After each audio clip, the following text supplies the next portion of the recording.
Whoosh, we're back, and a Magic Pitai appears in our first top 16 competitor. Congratulations. Thank you.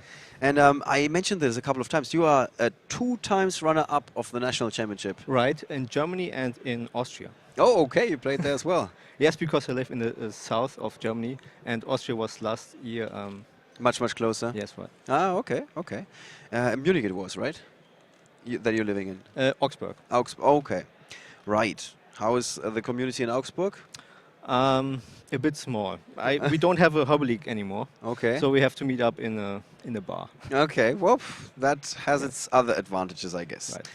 You're playing Clifford this weekend, and Yes. it's the first time we have seen Clifford on the stream, Mm-hmm. and won in very spectacular, convincing fashion. So it seems to be a very good deck still. Yes. Why do you think few players are playing Clifford at the moment? Because if you play against Necros, Mm-hmm. you just have to look at certain cards to negate, like Exit Knight Right. or Trishula, and you see the most part of the decks are traps. Yes. So I just have to negate the right cards, and game one's for me. Okay. And in the control matchup, I have advantage with the pendulums. They're like floaters. yeah. Yeah. So, and a lot of other players didn't see this strategy. Because we don't have that many Klee players. We have like 50 maybe in the whole field. They all think that you can't play it anymore because Scout is at 2 and Sacrifice is at 1. Yeah. But actually, you only have 1 card less for Scout, Yes. and it's actually the same, Okay. kinda. Okay. You can still start with Scout, Monsters, Sacrifice, and Traps. All right. Yes. So, your deck is well prepared for Necros with that trap lineup? Yes, Yes? in game 1, yes. Okay. And what about the other matchups that you're having against Shadol, for example, or Tellarknights? How are these? This was my first matchup against Shadow, Mm-hmm. and I think I was a bit lucky that I had the right traps, Yeah. the limited traps. Yeah. And yes, you have to win like this. You have to win fast.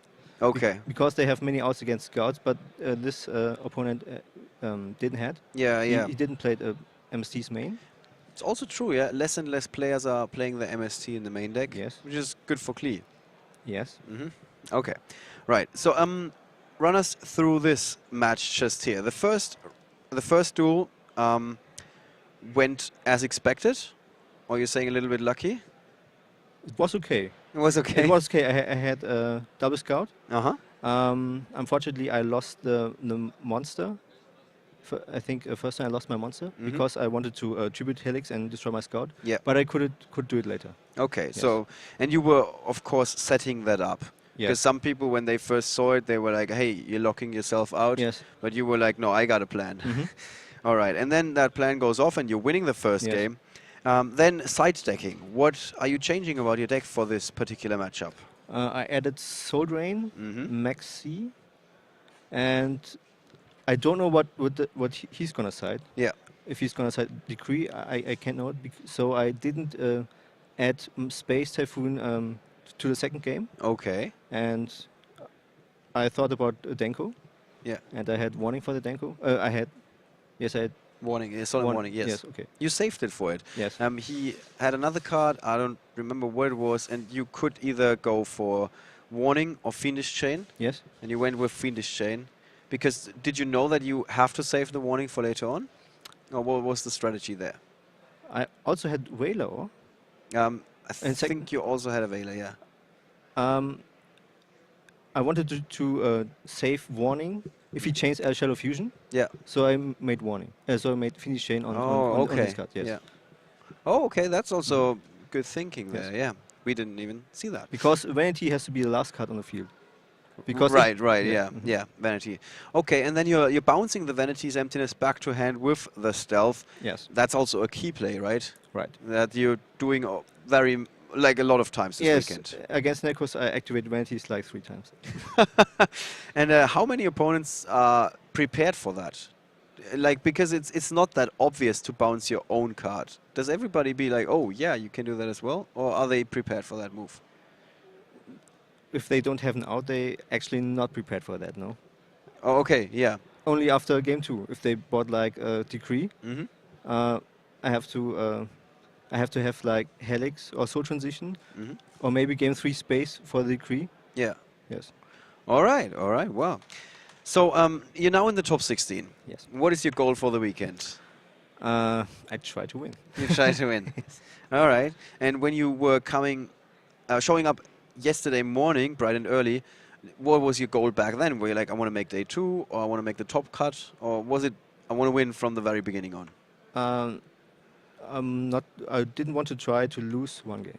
Okay. Yes. Okay. So you're just taking it one step at a time. Mhm. All right. Well, and so far it is working great for you. There is, I think, another Qliphort player in the top 16. Have you talked to him about strategies and bounce ideas of each other? I didn't meet him. Oh, okay. Okay. And is there anything that you would change in your deck after those 11 rounds of Swiss now? Not in the main deck. Okay. So the main deck is fine as it Yes. is, with those soul transitions. And is there any other card that you want to highlight? What about the Mind Crush? Was really good, I guess. Really good. Yes. Yeah. Yes. If they mess it up, they have sometimes the 2 times Mhm. the same card, and then I hit like 2 times Valkyros, 2 times, and Okay. Unicorn. And that is a big, yeah, of course, that's a big advantage. Okay, and what about your side deck? You would change something there? Maybe Pendulum Impenetrable. Yeah. It's like a special card. If somebody is gonna board really much spell trap hate, Mm-hmm. but I didn't meet that. Yeah, okay. So, possible option to change something about that deck. All right. Well, thank you very much. Thank you. Good luck in the top 16. This time it's going to be a shorter break again, and we're going to be back with the top 8. It's just 3 more, top 16, excuse me. Top 16, it's just 4 more rounds today. I would say we're going to continue with our live feed in around 20 minutes. So you got a short break in which we're going to show you some more strategy contents, and you can of course also check out the written coverage of the event, where we got deck breakdowns, country breakdowns, and very soon also those numbers for the second day, so you can compare day 1 and day 2 and see what changed there. That's it for now. We're going to be back with the top 16, so don't go anywhere and stay tuned for more coverage from YCS Bochum.